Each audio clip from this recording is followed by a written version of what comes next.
বিদ্রোহীর অনক্রান্ত আমি সেই দিন হব শান্ত, যবে উৎপীড়িতের ক্রন্দন রোল আকাশে বাতাসে ধ্বনিবে না, অত্যাচারীর খড়গ কৃপার ভীম রণভূমে রণিবে না।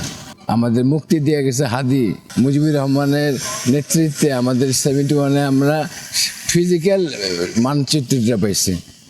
আর উনি বলছিলেন এবারের সংগ্রাম স্বাধীনতার সংগ্রাম, এবারের সংগ্রাম মুক্তির সংগ্রাম। এটা আবার হলো, আমার কথা হলো কিনা যে ভূমি পাইছে এটা অরক্ষিত, কিন্তু আমাদের মুক্তি দিয়ে গেছে হাদি। কি ধরনের এবারের সংগ্রাম, মুক্তির সংগ্রাম, মানে চল চল চল, মানে বিদ্রোহীর অনক্রান্ত আমি সেই দিন হব শান্ত, যবে উৎপীড়িতের ক্রন্দন রোল আকাশে বাতাসে ধ্বনিবে না, অত্যাচারীর খড়গ কৃপার ভীম রণভূমে রণিবে না। এটা সব্যসাচী যে নজরুলের ছেলে, সে যে বেশ ছিল বিদ্রোহী কবিতা, তার চেয়ে তো 3 গুণ না 5 গুণ একটা নায়ক ছিল। আমি লেফটেন্যান্ট রিটায়ার্ড মইনুল মাহবুব, মইন ডাকা, মানে আমাকে লেফটেন্যান্ট মইন হিসেবে অনেকে ডাকে আদর করে।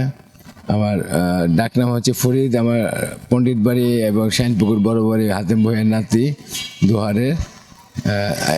আমাদের মানে ফ্যামিলি লিনেজটা ভালো, জ্ঞানও আছে, টাকাও আছে। তো আমি আসলে সব জায়গায় সমাদৃত, যেহেতু আমি এই যে সংগ্রামের নামছে গত 4 বছর ধরে, এই যে বিপ্লব আমাদের